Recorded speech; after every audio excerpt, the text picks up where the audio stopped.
আসসালামু আলাইকুম। আজকে নতুন ভিডিও নিয়ে আপনাদের সকলের মাঝে হাজির হয়েছি। তো আজকে আমরা কালকে বোনের বাড়ি থেকে চলে আসছি। তো আজকে আমি বাড়িতে রান্না বাড়া করবো, তার জন্য গাছে থেকে বেগুন পেড়ে নিছি। এই বেগুনগুলো আমি এখন কুইটা ভাজা নিব। এখন থেকে আমি যে নতুন কড়াইতে রান্না করব, তারপর মাঝে মাঝে ওই কড়াইতে ওর সাথে রান্না করব। তো আজকে আমি রান্না করবো পাট শাক, বেগুন ভাজি আর পুঁটি মাছ চচ্চড়ি করব। তো তার জন্য এখন প্রথমে আমি শাকগুলো রান্না করে নিব। তার জন্য কড়াইতে রসুন পেঁয়াজ তেল দিয়ে দিছি। তো এইভাবে আমি এখন শাক আমার রান্না হয়ে গেছে, এখন আমি নামিয়ে নিব। তো এখন আমি বেগুনগুলো ভাজা নিব।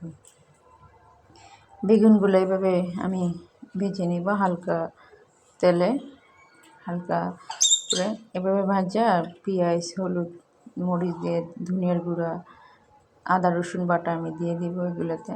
তো এখন আমার প্রায় হয়ে গেছে, এখন আমি ধনিয়া পাতা দিয়ে দিয়েছি। এখন আমি নামিয়ে নিয়েছি।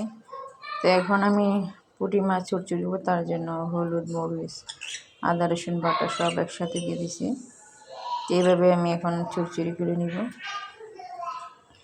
তো এখন আমার প্রায় হয়ে গেছে। তো আজকের মতন আমার এখানে ভিডিও শেষ। নেক্সট কোনো ভালো কোনো ভিডিও নিয়ে আপনাদের সকলের মাঝে হাজির হব। সেই পর্যন্ত সকলে ভালো থাকবেন, আমাকে সবাই সাপোর্ট করবেন, লাইক করবেন, কমেন্ট করবেন, শেয়ার করবেন। আল্লাহ হাফেজ, টাটা, বাই বাই।